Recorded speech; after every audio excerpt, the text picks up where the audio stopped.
I've tried many different types of ways of making money in Zambia, some successful, some unsuccessful. Today I'm going to share with you 10 practical ways to make money legitimately without having much investment money to start.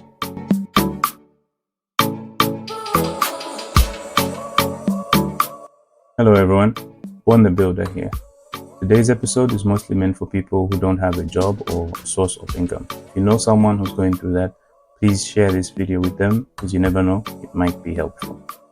Now before we begin, there are 3 rules that you must follow. Rule number 1, never be embarrassed about your line of work. If it puts food on the table, just do the work. People actually have their own problems and they're not actually thinking about you, so you shouldn't think that what will people think and be like. Rule number 2, nothing comes easy. You have to put in the required work to reap the benefits. You shouldn't be lazy, and in anything that you do, you actually need to put in your maximum effort. Try your best to do your best, and you'll see the rewards later on. Rule number 3, say no to fast money. If it's too good to be true, it probably isn't true. Trust me, I've been gonged many times. Method number 1 on my list is master of ceremony. Contrary to popular belief in Zambia, you don't have to be a comedian to be a master of ceremony. Now, the tools that you need are charisma and a smile. Now, the role of an MC is actually to guide people through a set program. Your role is not to steal the show and be the star of the event. As an initial investment, you're looking at 500 kwacha and below, and you might want to spend this either on an outfit, but mostly on networking and actually getting your brand out there and getting people to know that you're providing this service on social media. In terms of your earnings, you're looking at maybe between 500 and maybe 5,500 kwacha per event. Second on my list is personal hairdresser or barber. You've probably been doing your siblings' hair ever since you were young, and they've never paid you a single kwacha for it. Now you have the skill, and yet you're not charging for it. So you need to learn how to do things like braiding, making wigs, and the like. Did you know that guys don't change their barber very often? They're very loyal to the specific barber, because once the barber knows how to cut hair and make you look good, you don't want to change that. You're going to have the same hairstyle for a long time. Imagine if you had 10 loyal customers and they all wanted you to cut their hair every 2 weeks. In terms of an initial investment, you're looking at buying some combs, maybe some hair products, and of course some clippers if you're going to be cutting hair. Now, you could choose whether to specialize in females or in males, but it's best to just learn both of them so that you spread your client base. In terms of revenue, I would say you should be charging at least a minimum of 50 kwacha for each head. So it really depends on your speed and your skill. Method number 3 is being a tutor or a trainer. The only tools you need for this are your computer or your smartphone, and of course some knowledge about a specific subject. You can use your knowledge to actually teach people different types of skills. And I'm not talking about very difficult things. Sometimes people just want to learn how to bake a cake, for example. They want to learn how to play a guitar. They want to know how to use a certain software. So if you have these skills, you can actually teach these skills to people. Alternatively, if you do have some experience in a particular field, companies are always looking for experts to actually teach their employees on specific items. This can be done through workshops and trainings and the like. You could actually be a guest lecturer or come in as a consultant. In terms of investment, your biggest investment here will actually be the time that you're going to use to learn and the like. So you need to use resources like YouTube, the internet, and the like. You need to really learn and practice and become so good that it becomes easy for you to teach people. In terms of revenue, you can charge people per person, or you can charge per number of classes. So if you're teaching people and it actually needs a couple of lessons, you can charge them for the entire course, or you can charge them for the number of lessons. You can charge as low as 50 kwacha per lesson, depending on the number of people and the type of subject that you are teaching. Now, you can actually deliver these classes via online methods, because ever since COVID-19 hit, everyone is able to do an online meeting. If you're experienced and your skill is actually of high value, you should be looking at around maybe 3,500 and above provide these lectures or trainings. And you can actually also charge per person or per event, depending on what the company might need. Number 4, personal assistant or agent. Now, all you need for this is having street smarts. You have to be organized, and you also have to have patience. The thing is, especially if you're in a city like Osaka, there are lots of queues, especially at government offices and the like, and people are too busy to go and make follow-ups and the like. So if you're able to go to these places and actually complete some of these tasks, like checking on title deeds, making constant follow-ups with a particular person for a particular document, then people are going to pay you for that. Of course, you need to be trustworthy, and also you need to be honest, and you need to be someone who is reliable, and you need to maintain confidentiality, because you'll be dealing with some personal documents of some people. How much do you need to invest for this? Literally nothing. The thing is, if you're going to help someone solve a certain problem, they're going to pay you for it, and if you tell them what you need for you to actually achieve the task, they'll give you the money for it. For example, if you're making follow-ups at Ministry of Lands, you can simply tell them how much it costs you to get to lands, and they'll give you that transport money and the like. You need to be a reliable person, and you need to be patient, and also you need to have street smarts and know how to get around when it comes to these offices. You don't need much to start for this, because all you're really doing is getting in touch with people and asking them if there's anything that they need help with. And trust me, everyone has problems and they need help. As long as you're reliable and you're someone that people can call on and you save them the time, they're going to pay you for that. All you have to do is factor in, of course, your costs like transport, food, and things like that, and you'll be good to go. In terms of earning, you can actually earn per task or assignment, or you can actually be on a monthly fee, especially if you're dealing with maybe people who have to make consistent follow-ups. Number 5 on my list is social media manager. If you're an organized person, tech savvy, and a creative, this might be the best option for you, because as a social media manager, all you do is pretty much manage content or generate content for your users and the like. You might have multiple clients, so meaning you'd be running multiple Facebook pages, and that's where the part of being organized comes in. In terms of investment, all you need is actually a smartphone or a computer if you prefer using a big screen. The key here is to be organized and also be able to schedule your posts, manage comments, and the like. Social media is a big thing, and that is the way that a lot of businesses advertise their services. And if you're able to manage those pages for those people while they're busy working on their business, they will pay you for it. In terms of revenue, you can actually set up packages which guide your clients on what type of services you're going to provide for their social media. You can start from the basics, like actually creating a Facebook page. A lot of people don't know how to do that, and if you can do that for them, they'll pay you for your time.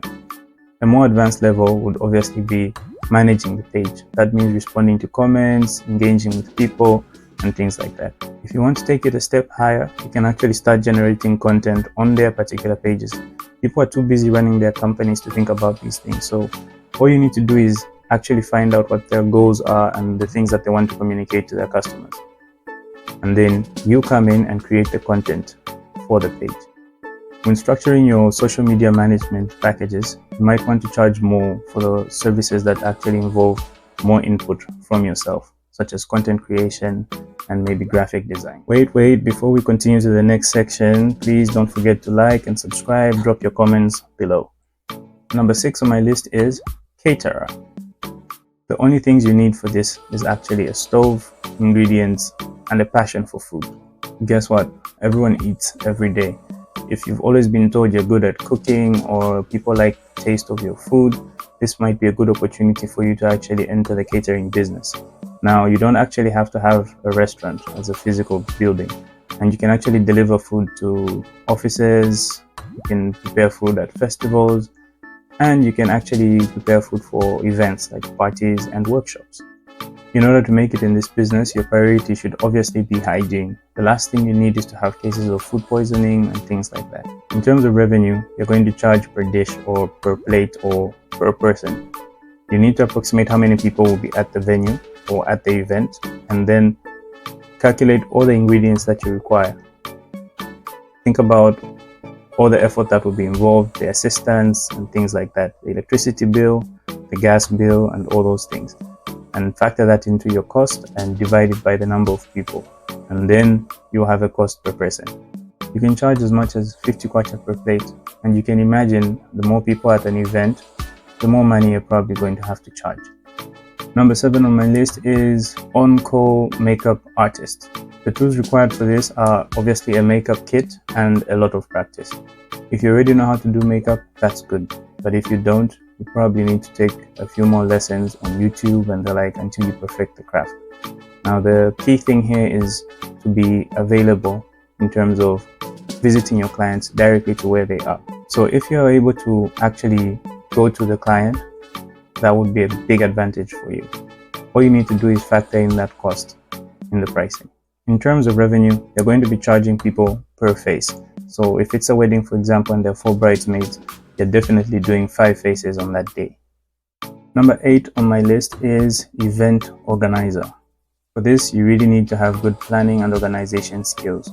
The idea here is to actually relieve the client from the stress of having to organize and put all the pieces together. If you're good at organizing things and meeting people, talking to different vendors, checking quotations, and comparing prices, this might be the most suitable for you. As you keep doing this work, you're going to end up knowing a lot of vendors, and you'll be able to negotiate discounts for your clients as you go along.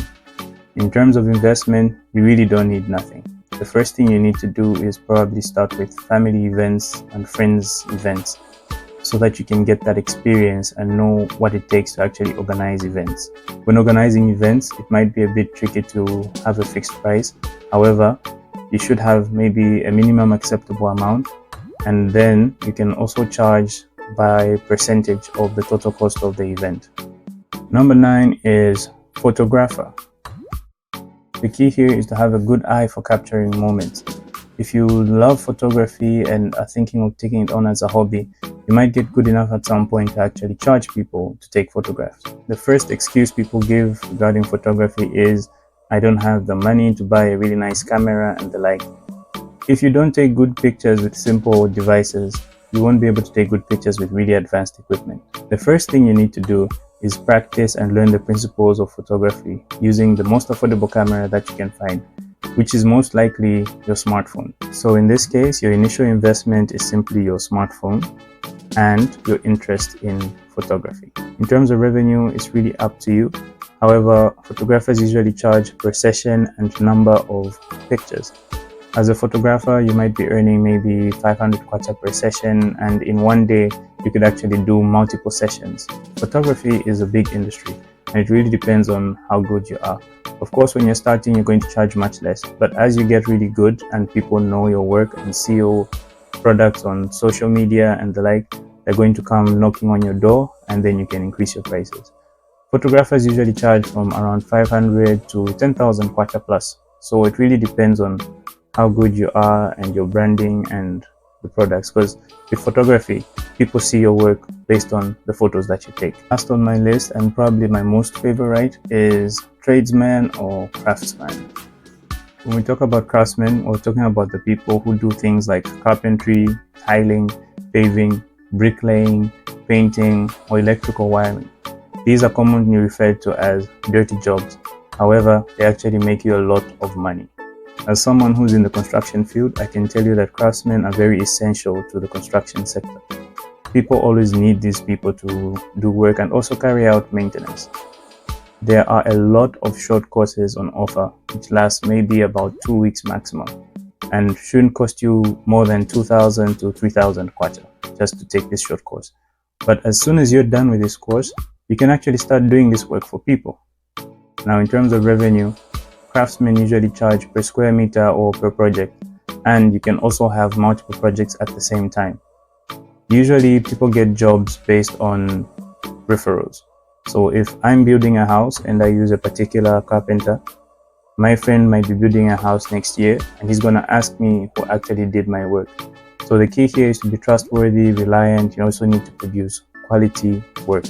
Expected revenue from being a craftsman can start from as high as 500 kwacha to maybe 10,000 kwacha depending on the project, and can even go more than that actually.